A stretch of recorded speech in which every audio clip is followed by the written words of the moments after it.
And you'd say, but it's kind of weird.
Okay, I know I'm late, and why didn't that reset? Dang it, what the hell is going on here? Good morning, how are ya? I'm here, and as usual, during this time of the year, just expect, oh, what the hell did I just do? Hang on. The hell did I just, okay, there we go. As is going to be common this time of the year in particular, I may not make it here by 9 o'clock my time, 10 o'clock Eastern, whatever your time zone is. And that's just kind of a fact of life when you work for a major logistics company during the Christmas Eve. I did it again. What the fuck's going on here? I want to click this and this. There we go. Now, there we go.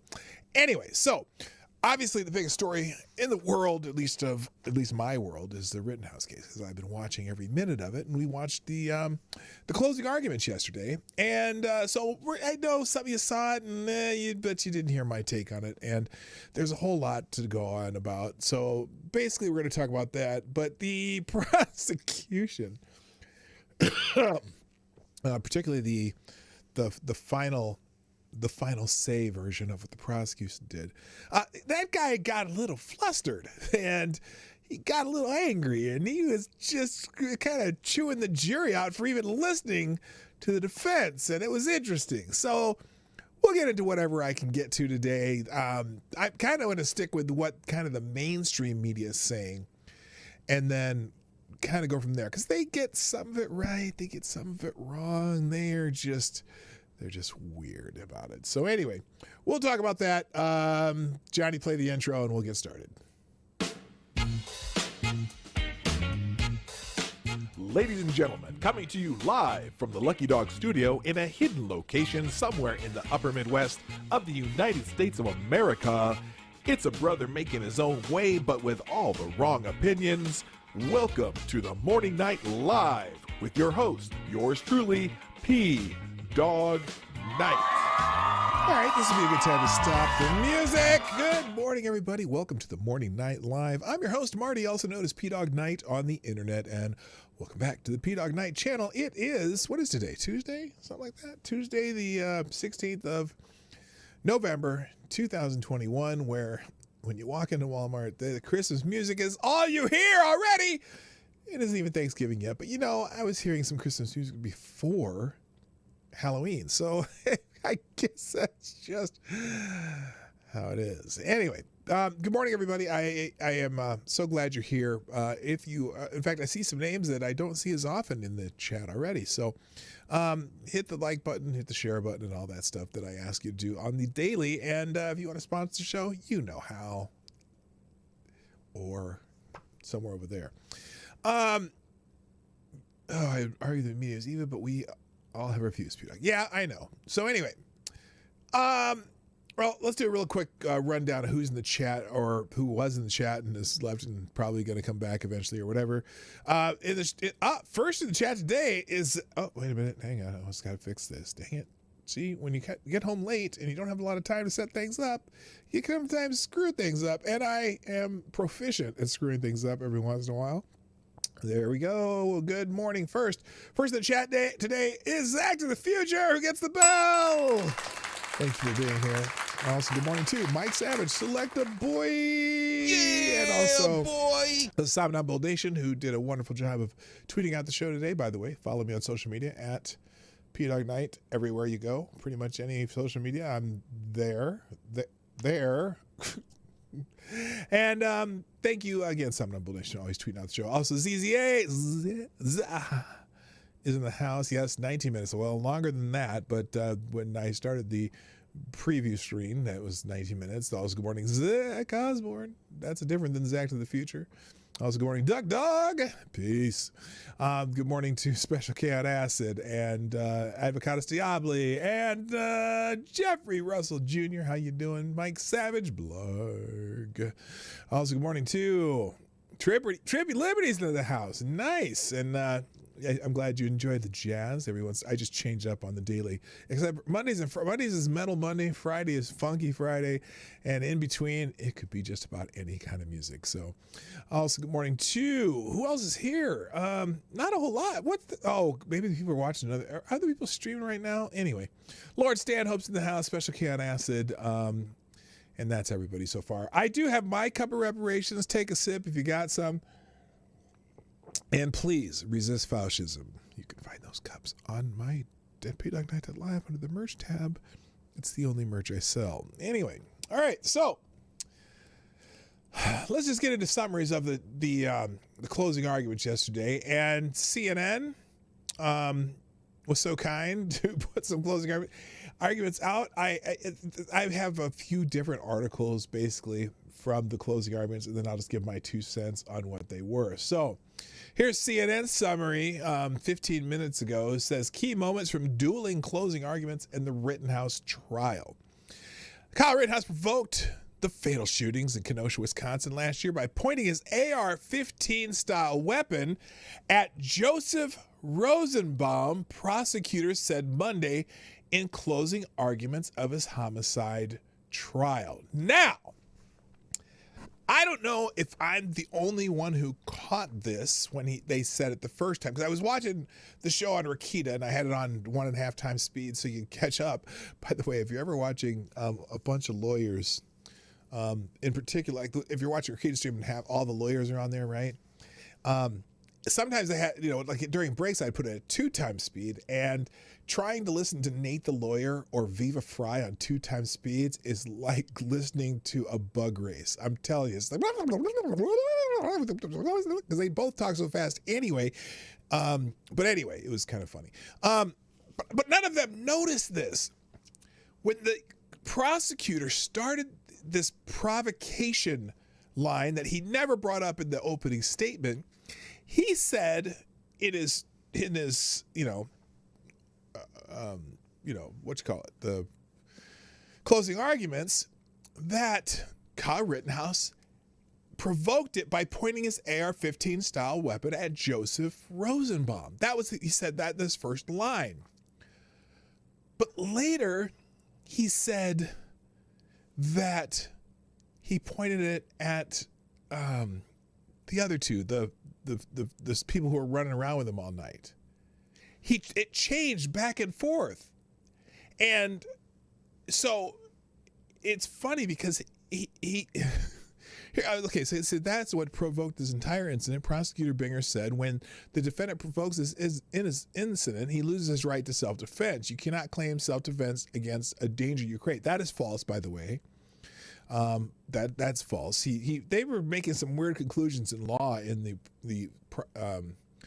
the closing arguments too. At least the prosecution was, but later in that same closing argument, he said that they were pointing the gun at the other 2 people, and Rosenbaum was reacting to that.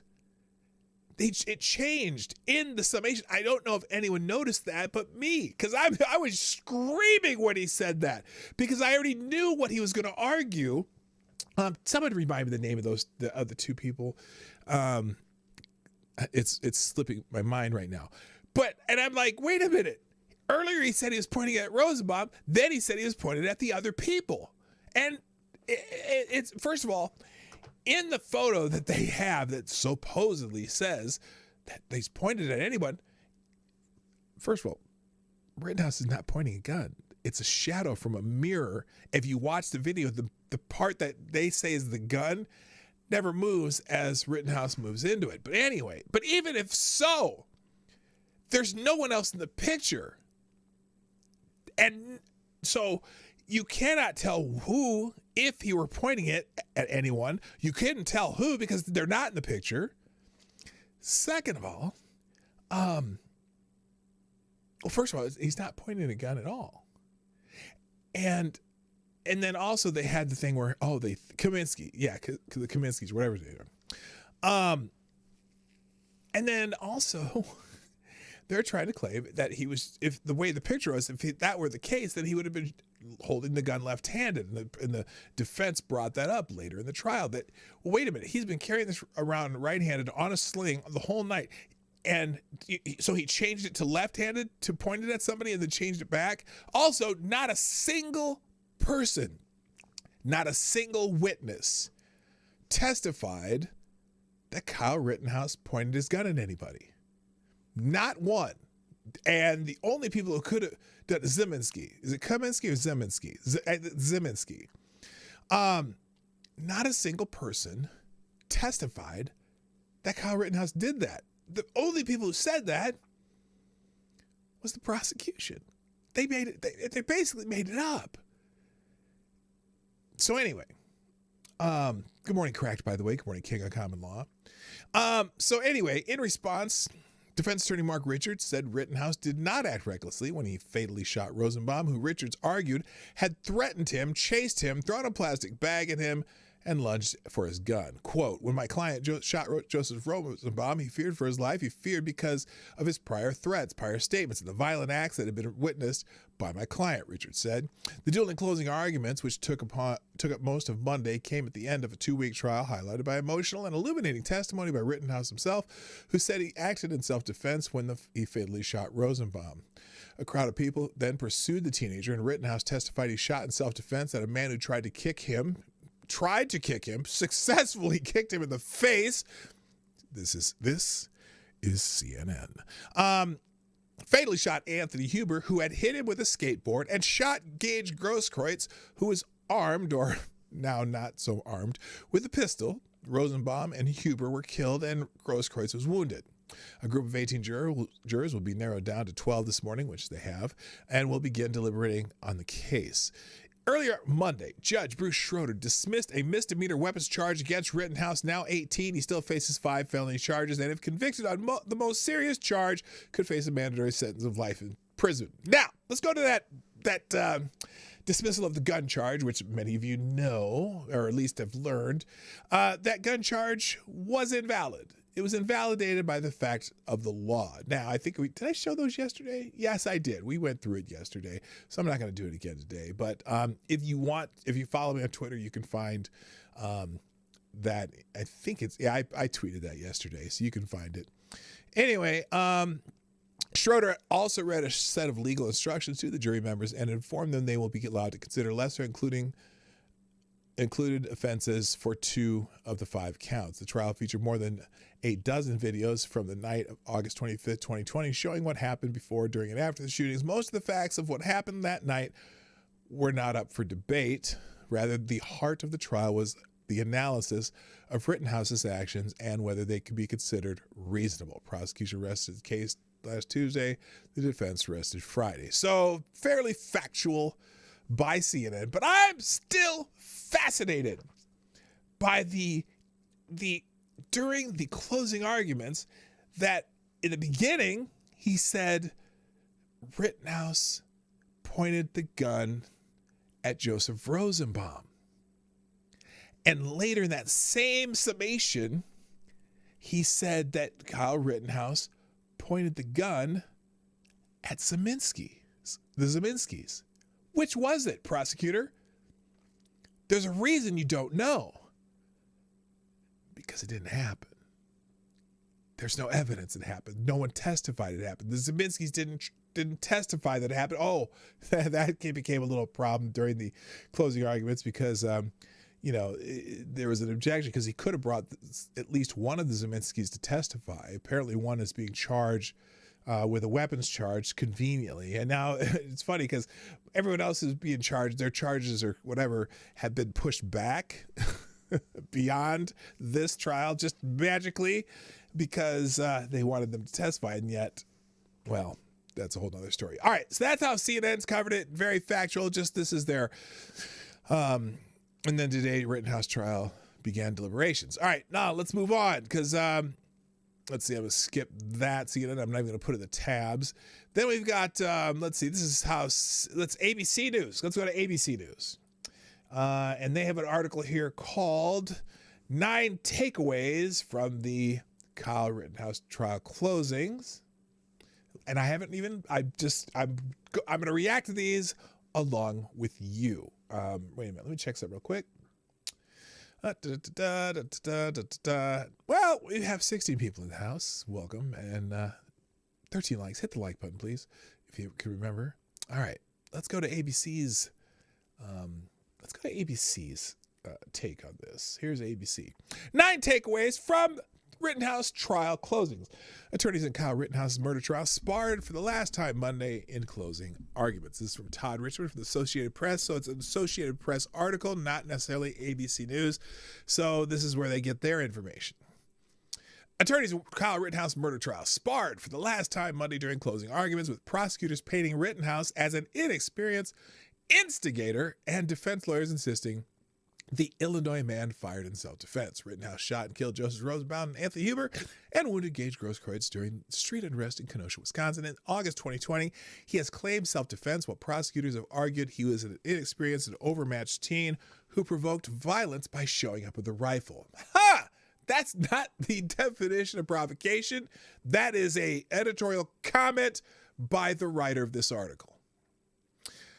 Here's some takeaways from Assistant Attorney or District Attorney Thomas Binger and Defense Attorney Mark Richards closing. Now notice, I'm fascinated because as I've been looking through some of these articles, they almost ignored Lunchbox guy.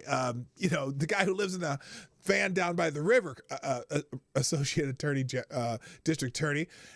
They ignored his follow-up after Richards did his closing. It's almost like because they're not even talking about, they're only talking about Richards. But anyway, here we go. Here's some of the, quack doctor. Binger painted Rittenhouse as a fraud. He said Rittenhouse told people at the protest that he was an emergency medical technician when he was really just a lifeguard. Okay. 17-year-old boy telling stupid shit. This is an emergency situation, Binger said. Everybody's anticipating violence. Everybody's preparing for people to be hurt, harmed, injured, and yet the defendant is going to go there and walk around claiming to be a medic. He's like a quack doctor practicing without a license that puts lives at risk. He wrapped up an ankle. What? And I think he may have helped somebody who got a cut of their hand. What? Yeah. On the other hand, he killed 2 people and blew off Gage Grosskreitz's arm. Okay. Were any of the people he helped attacking him? I think Grosskreutz and those other guys were attacked. Whatever. Yet another sport. How do you say that? Thank you for being here. And also good morning, Septus Wolf. Riots. Why are they ignoring the rioters? I don't know. Okay, so and then active shooter. This is another section. Binger also portrayed Rittenhouse as an active shooter and said people in the crowd had a right to stop him.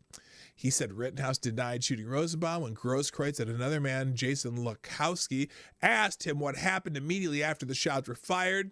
Quote, the crowd sees the defendant running with the gun. He's lying to them. He still has the gun, Binger said. It's entirely reasonable for that crowd to believe at that moment that he is ready, a threat to kill again. I submit to you, ladies and gentlemen, that in this situation, the crowd has a right to try to stop an active shooter. They have a right to protect themselves. The defendant is not the only one in the world who has the right to self-defense. Oh, that's interesting. Binger in that sentence admitted Kyle has a right to self-defense. Now, we've talked about this several times on my show. Sure, they do have, you're absolutely right. In an active shooter situation, they do have a right to self-defense. But that doesn't negate Kyle Rittenhouse's right to self-defense either. See, self-defense is what is in the mind of the person who uses self-defense. So we talked about this example before. In the case of Huber and Grosskreutz, absolutely, if they had killed Kyle, they probably would have a valid case for self-defense, thinking that he was an active shooter, blah, blah, blah. But Kyle injured them in the same sense that he was acting in self-defense. It's one of those weird cases of the law where both sides could possibly use self-defense as a defense. So, but it's interesting in that sentence, The defendant is not the only one in the world who has the right to self-defense. Wow, I don't recall anyone making that claim. Anyway, Richard said calling Rittenhouse an active shooter is BS, and if he didn't know better, he would think Binger was a whiny defense lawyer.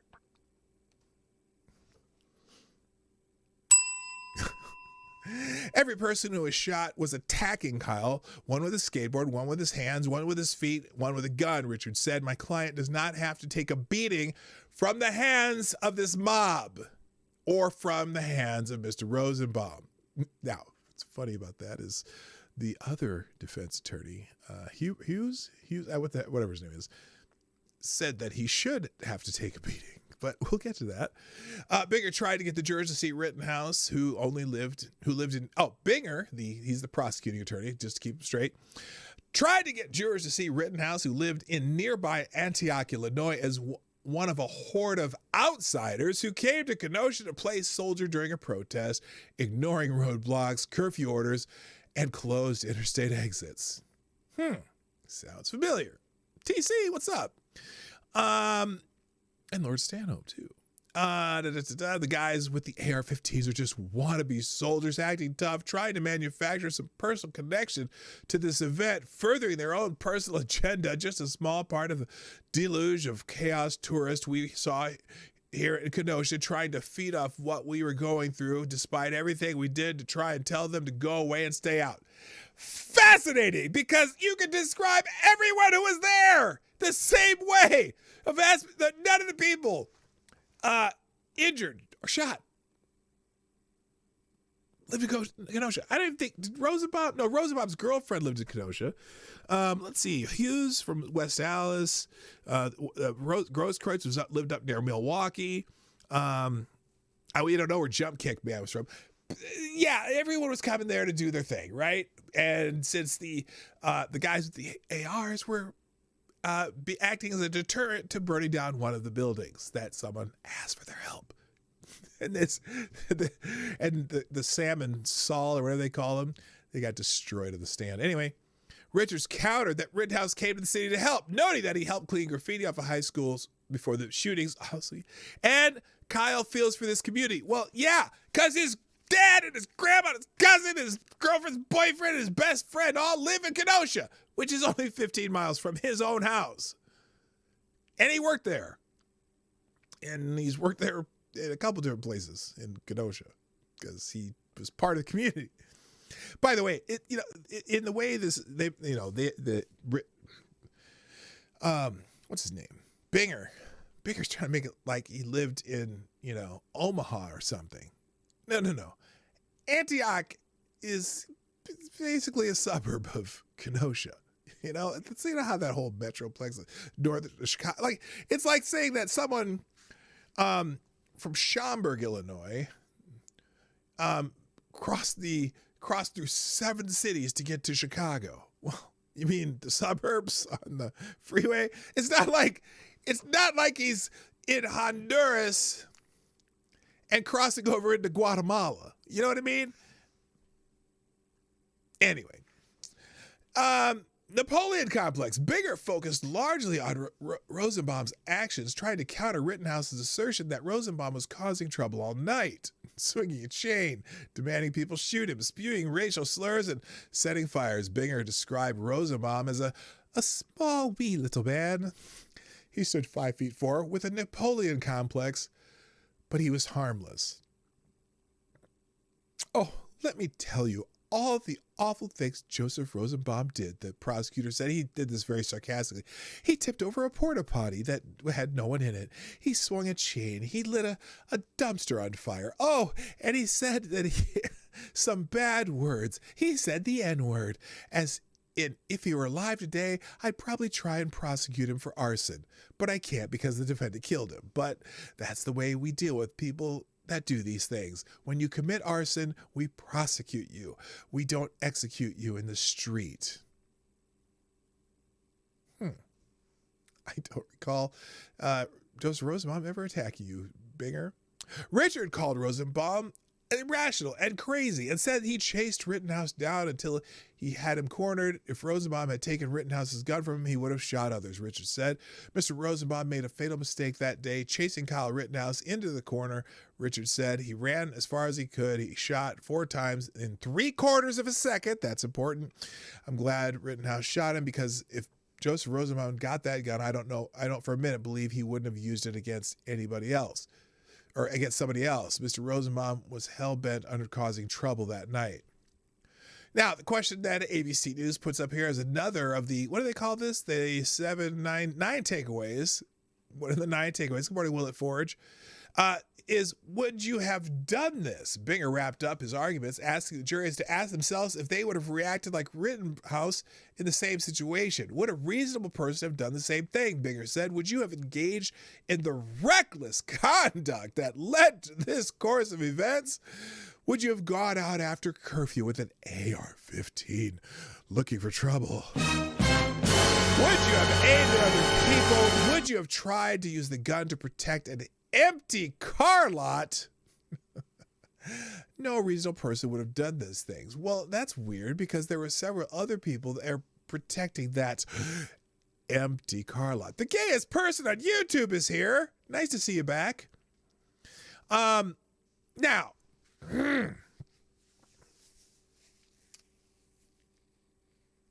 Binger was really playing up the big black scary gun. In fact, he pointed at the jurors at one point, which I was like, that motherfucker, I don't care if you know the weapon's loaded or not, that is not proper trigger. Had his finger on the trigger, pointing it at the jurors. Not cool. Oh, yeah, there was no curfew. But at the time, they were told there was a curfew. They actually that's post-event that they have dropped any possible curfew charges against people. But at the time, the general wisdom was that there was supposedly a curfew that night. Let's see. And then 10 million reasons to die. Richard's focus on Grosskreuz's testimony that he didn't know his own pistol had a round in the chamber when he ran up on Rittenhouse. Grosskreuz had filed a lawsuit against the city of Kenosha alleging police conspired with armed militia the night he was shot. He is seeking $10 million. Grosskreuz won't say anything that puts him in a bad light, Richard said. Grosskreuz, the person with 10 million reasons to lie. Now, they kind of left a little bit out there. The fact that he did lie to police about the gun, that he said, oh, I dropped it sometime during the night. And also, and then made no mention of it in his lawsuits against the city of Kenosha. And I think there was it was 2 different defendants. But anyway, $10 million lawsuits where he failed to mention that, oh, he had a gun. And then witnesses. Richard argued the state's witnesses actually helped Rittenhouse's case. That is true, and went through all these different people that basically helped Kyle's case, pointing out that police detective seemed to agree that Rosenbaum came out of hiding to chase Rittenhouse. Forensic pathologists testified that Rittenhouse shot Rosenbaum at close range within 4 feet, bolstering the defense's argument that Rosenbaum reached for Rittenhouse's rifle, and others in Rittenhouse's group testified they had permission to guard the car dealership. And they, since one of them gave Sam a ride to the car dealership, I just think maybe Sam and Sal had some other issues with insurance and shit like that. One member of Rittenhouse's group, Joanne Fielder, testified that she never saw Rittenhouse act inappropriately toward anybody. Richards recounted for the jurors. And in fact, they have no evidence that Kyle ever pointed his weapon anywhere near anybody. No evidence. Now, they had some guy yelling at him something about, you pointed your weapon at me earlier. Kyle's like, yeah, right, I did. And he didn't. But anyway, they have no evidence. Now here's the Johnny Cochran moment of the trial. I thought it was funny. They had to come up with some kind of a theme. Hocus pocus, out of focus.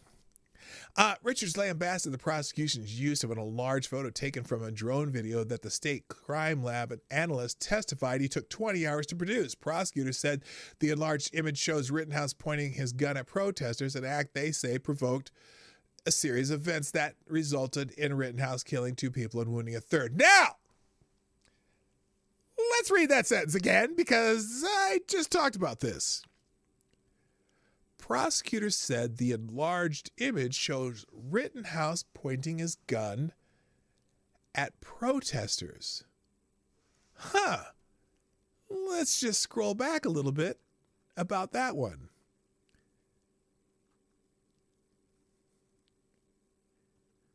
Where's the provocation one? Is that in this one? Or was that in the last article? Maybe it was in the last article. Oh, hang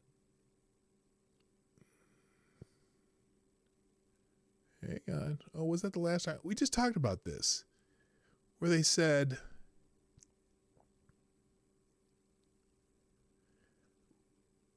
he pointed the gun at Rosenbaum. Was that the last? Was that CNN? Oh, yeah, it was CNN. Here, wait a minute. This is CNN.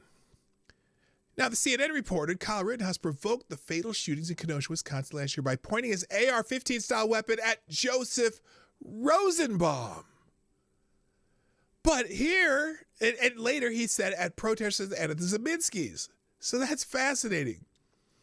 Anyway, let's go back to this now. Anyway, Richards lambasted the prosecution's use of an enlarged photo taken from the drone video that state crime lab analyst testified he took 20 hours to produce.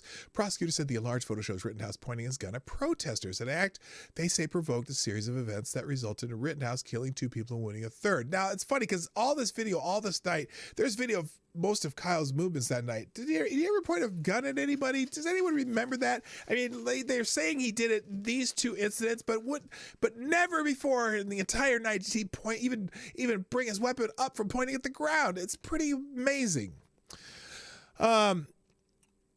Prosecutor said it took the analyst 20 hours to work on the entire video, not just the image that was enlarged. Well, and political firestorm. Richard said Binger's office never reassessed their case after video evidence showed Rittenhouse acted in self-defense. He said prosecutors wanted to hold somebody responsible for bringing terror to Kenosha streets. Ladies and gentlemen, this is a political case, but the district attorney's office is marching forward with this case because they need somebody to be responsible. They need somebody to say he did it. He's the person who brought terror to Kenosha. Kyle Rittenhouse is not that individual. So if you live in Kenosha, that might be, I don't know. It's tough because I got a feeling there's a lot of people in this jury. They've been hearing about the case for a year and trying to, they're on a jury trying to be, trying to be impartial. And search keyword is your friend. Yes, it is. Well, no, it would be if I was in the same article. Anyway, I'm going to guess that the jurors in this case, wherever they got them from, they're all from Kenosha, I guess. The jurors in this case probably hadn't heard any of the actual details of the case. Mainly because the media seems, and I mean all the medias, all the media that's common, all the common media, the mainstream media, the CNNs and ABC News and CBS's of the world, really tried to make this about Kyle being a murderer, and all the pundits, Kenosha's a pretty democratic town, right? And so the news, at least the news that we've seen from there, yeah, I know there's a 30-second delay, and so you'll hear this in 30 seconds too, and so on, and so on, and so on. Okay, I bet they're hearing a lot of stuff they had no idea about. You know what I mean? So it's kind of wild. Anyway. So that's ABC News take. They remain fairly factual. Okay, let's go to CBS's account. Kyle Rittenhouse jury begins deliberation after closing arguments wrap up. Kyle Rittenhouse's face is now in the hand of the jury, which began. Oh, is this AB? This is not. This is CBS's own articles. So, now it doesn't say. Let's get some of this from the AP. Nope, they got theirs from CBS. So let's read how their take on it. Kyle Rittenhouse facing down the hand of the jury, which began deliberations Tuesday morning after prosecutors and defense attorneys presented their closing arguments on Monday. Rittenhouse, 18, is charged with killing 2 men and wounding a third at a protest in Kenosha, Wisconsin in August last year. Deliberations are expected to begin after juries heard from more than 30 witnesses during 2 weeks of testimony. A total of 500 National Guard troops are standing by in case of possible unrest once a verdict is reached. That can't be intimidating to a jury coming back to the trial.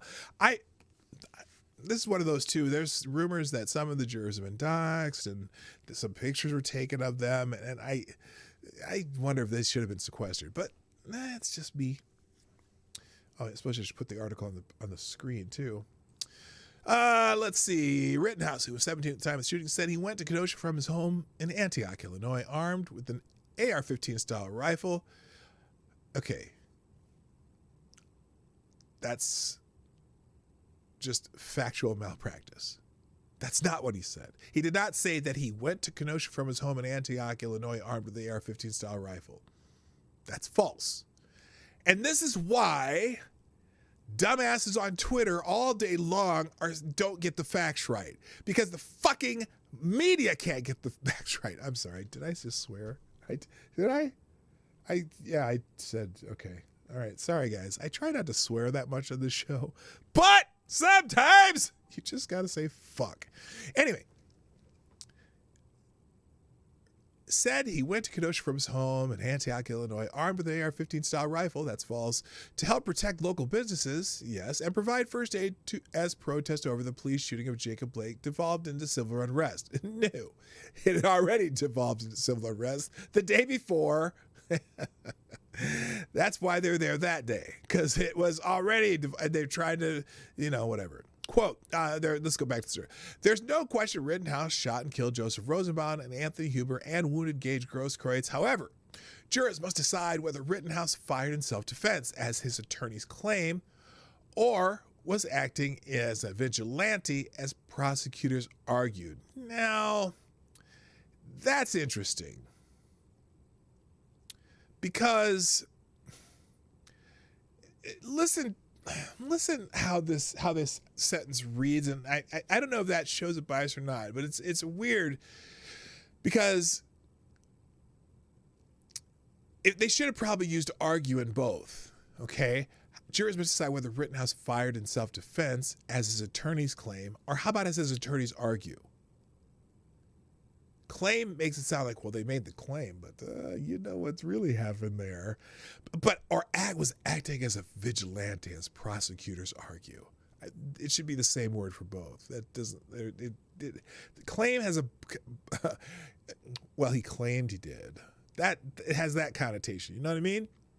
Prosecutors focused on their closing arguments on disputing the claim of self-defense. The state described Rittenhouse as an aggressor, a liar, and an active shooter.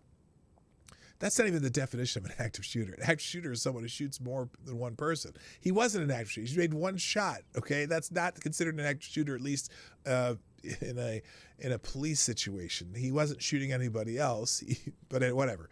And who did not face an imminent threat of great bodily harm or death, but instead posed such a threat to others. That's what they argued. It's not up for Rittenhouse to be the judge, the jury, and eventually the executioner. Assistant District Attorney James Krause told the jury the only imminent threat that night was Mr. Rittenhouse. I wish they'd go into more of his testimony. I should just do his testimony, his summation, because it was bad. It was terrible, and the whole summation of the prosecutors was pretty bad. They started off really good. Bigger started off really good, but then he got into this meandering, just bubble of bullshit that didn't. I don't know how it could have went over well. Anyway, the defense, however, maintained that Rittenhouse's actions were protected under the law and described the threat that he faced from rioters. They accused the district attorney's office of rushing to judgment, questioning whether the police were under pressure to make an arrest.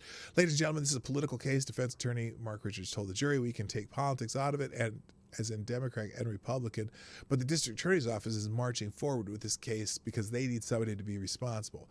They need somebody to put and say, we did it, he's the person who brought terror to Kenosha. Both sides may use the video on the scene back and forth to back up their version of events. The burden of proof in the case is on prosecutors to prove that the shootings were not justified beyond a reasonable doubt.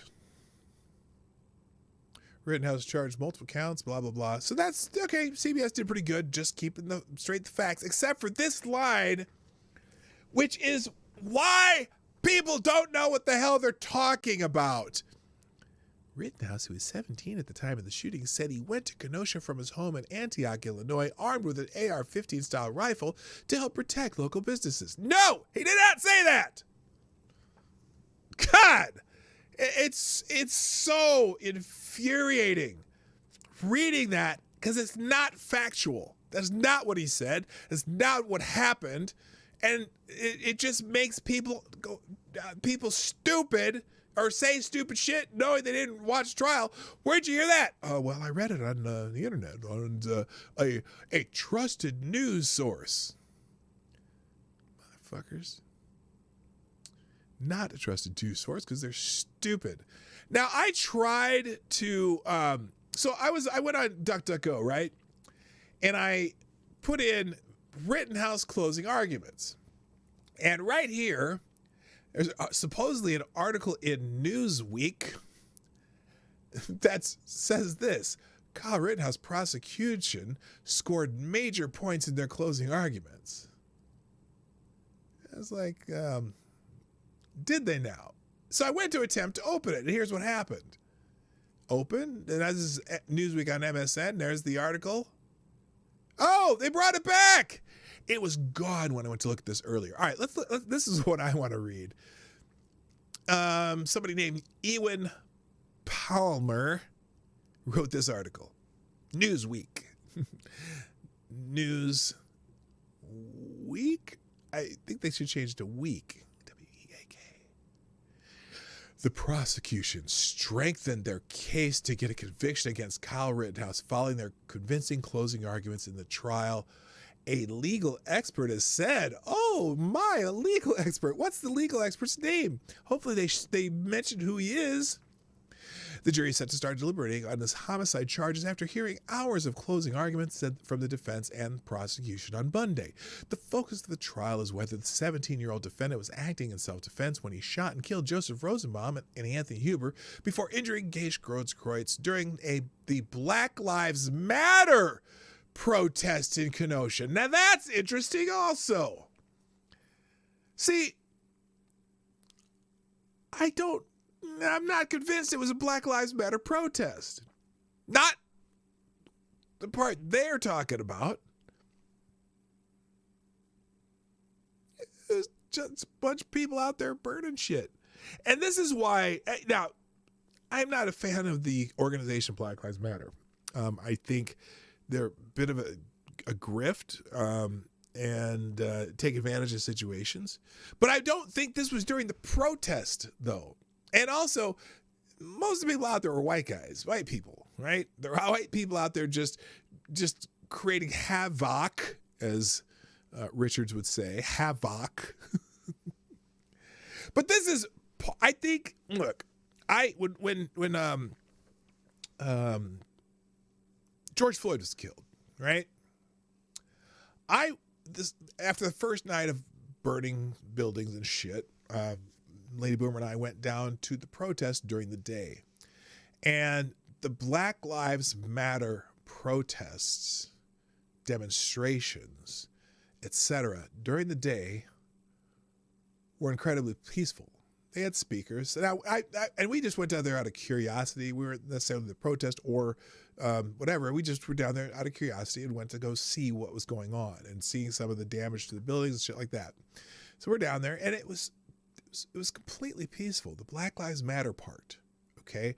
It was people having, giving speeches. They were kneeling, they were praying, they were doing all this stuff, and no trouble at all during the day.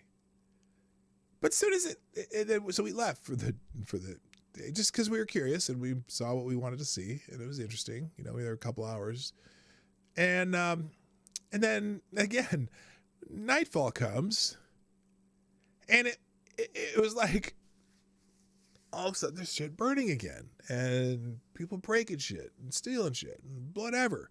But it wasn't the same people. You know what I mean? And so, but the people who were there to protest obviously get blamed for what happens post-protest. Now, maybe there's some common people who are doing both. I'm sure there probably was. But for the most part, I'm guessing it's these assholes who are taking advantage of a situation. Yeah, the freaks come out at night. The freaks come out at night. The freaks come out at night. The freaks come out at night.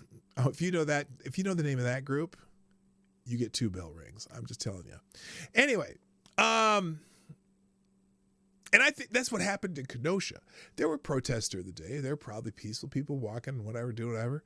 But I don't think these people who were out at night rioting were necessarily Black Lives Matter. So I hate it when the news, MSF, and I don't necessarily agree with Black Lives Matter, everything. I mean, there's some things they're right about, but the peaceful part that was Black Lives Matter, that's not who's out at night. And so saying that's during Black Lives Matter protest in Kenosha, it's almost like trying to inflame things, because these are not Joseph Rosenbaum was not a Black Lives Matter protester. Gage Grosskreutz was not a Black Lives Matter protester. Avocados Diabli, you are a great American. Yes, that was Houdini. Yeah, so, these Grosskreutz is something revolutionary, fucking whatever. I hate when they do that. Anyway, in his closing arguments, lead prosecutor Thomas, this is an article about how the prosecution scored major points.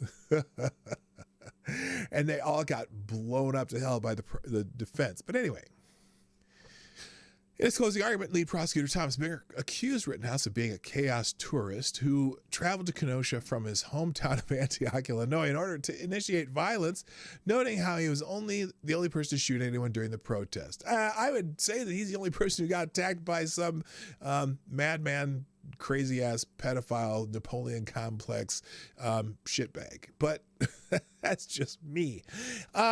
He says, Binger continued, you cannot claim self-defense against a danger you create. If you're the one threatening others, you lose the right to claim self-defense. That's false. It's a false legal conclusion, because even if you do threaten somebody and you retreat, and it's obvious you retreat, then you can claim self-defense after you retreat, unless you're obviously trying to lure somebody into something, which there's no evidence or testimony that Kyle did anything like that. In fact, there's no testimony or evidence that he threatened anybody. It's a lie. But they need that lie. They need that because that was the only thing that's the only string that their case could have landed on. Anyway. Oh, here's their expert.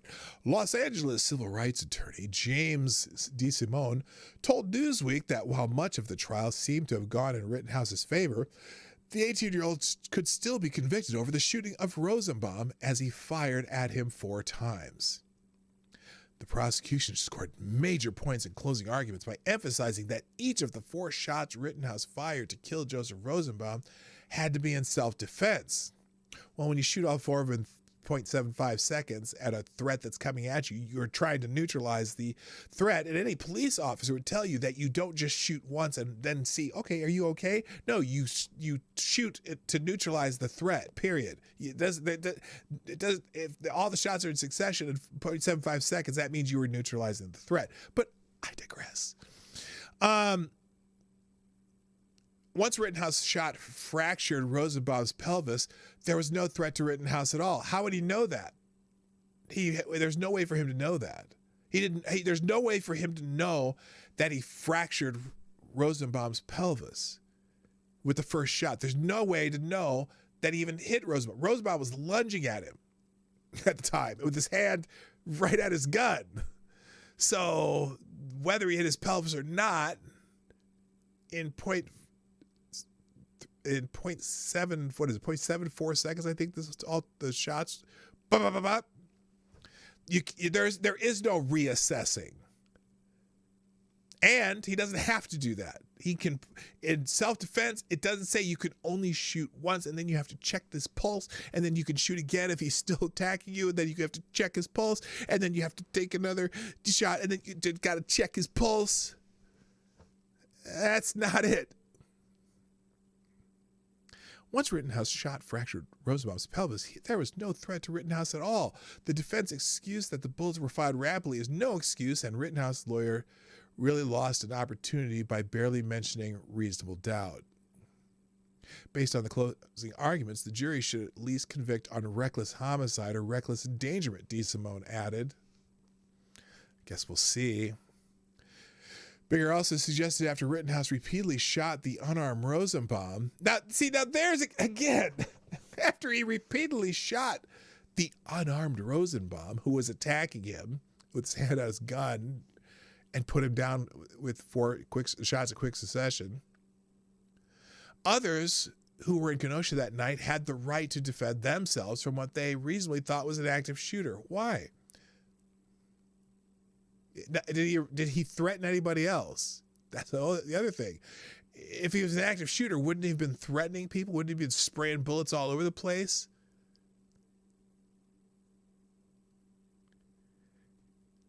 So, yeah, and he waited several seconds between shots. What if he missed on the first shot? No, you shoot until the threat is gone. That's just basic self-defense. Anyway. Bigger also suggested that Rittenhouse repeatedly shot the unarmed Rosenbaum. Others were in Kenosha that had a right to defend themselves for what they reasonably thought was an active shooter. The prosecution said that Rittenhouse therefore had no right to kill Huber, who attacked the defendant with a skateboard after he fell to the ground while being chased through the street. Why? What do you mean he had no right to? So he had an obligation to get his head bashed in. Is that what this guy's saying? Really? That's his argument? That he just had an obligation to get his head beat in with a skateboard. That's the argument. Did Huber say I am initiating a citizen arrest? Nah, I don't know what this guy's a lawyer. After he fell to the ground while being chased, he had fire or fire at Grosskreutz immediately afterwards. Immediately? Because he didn't. You see, Grosskreutz came up, put his hands up. Kyle didn't shoot. He turned away. Kyle didn't shoot. Turned back with a gun in his hand. Kyle shoot as the gun swung around towards his face. That's weird. This is weird. This guy, I'm not sure. I mean, he heard all the testimony. I'm not sure where he's going. Anyway, in his closing argument, defense attorney Mark Richards dismissed the suggestion that Rosenbaum did not pose a threat to Rittenhouse. Mr. Rosenbaum was shot because he was chasing my client because he was going to kill him. Richards added, take his gun and carry it out threats he made. Richards added Rittenhouse only shot people that night who were either attacking the defendant or pointing their gun at him. In a statement to Newsweek, Matthew Barhoma, a Los Angeles criminal appeals attorney and founder of Barhoma Law, said the prosecution did not put up a strong enough case for the jury to convict Rittenhouse on homicide. Now, this is interesting. They have competing lawyers who are saying different things, but what's the headline? Kyle Rittenhouse prosecution scored major points in their closing arguments. That's interesting, because I would think that people who only read it for a couple paragraphs, let's open a shut case, because they don't get down to this guy until way, way down here. What prosecutors tried to do by rhetorically asking if a crowd Barhoma, Los Angeles criminal appeals attorney and founder of Barhoma Law, said the prosecution did not put up a strong enough case for the jury to convict Rittenhouse of homicide. What prosecutors are trying to do by rhetorically asking if a crowd should not be able to disarm a gunman who's just shot someone is place all of Kyle Rittenhouse's action in a vacuum and get the jury to ignore what was happening when Rittenhouse opened fire. That's a good point. The way self-defense works, you have to look at the exact moments when a shooting occurred. Someone coming at you with a skateboard trying to take your gun, that's an imminent threat. What is Rittenhouse supposed to think Huber or Rosenbaum is going to do after either of them disarms him? It's reasonable to think they would turn the gun on him.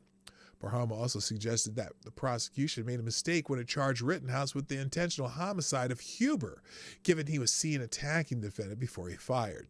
They should have just charged him with reckless homicide for that death because it would have been a much neater and cleaner for their case, given the state of the evidence. Instead, they have to rely on that reckless homicide charge as a backup. Yeah, because they charged him with intentional murder, which is like, well, what?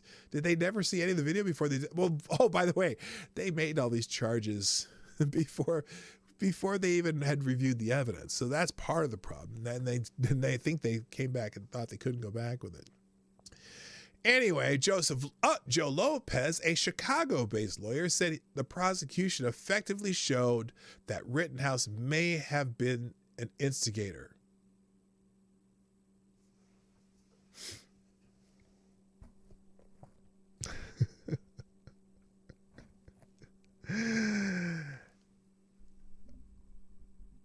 Okay. Think about that sentence. Joe Lopez, a Chicago-based lawyer, said the prosecution effectively showed that Rittenhouse may have been an instigator of the violence that night, including showing a video of him pointing his semi-automatic rifle at demonstrators. What video is he talking about? Oh, the one they got the frame of that you can't see it, really? You just have to imagine. Imagine there's a rifle pointed at the angels. Imagine all the people scared for their lives. Ha, ha. But Joseph Rosenbaum's a hero. He chased Carlton the cars. And then he found out. Anyway. May have been the instigator. Wow. Reasonable doubt may have been that instigator of the violence that night, showing the video of blah, blah, blah. This guy who came with special bullets and listen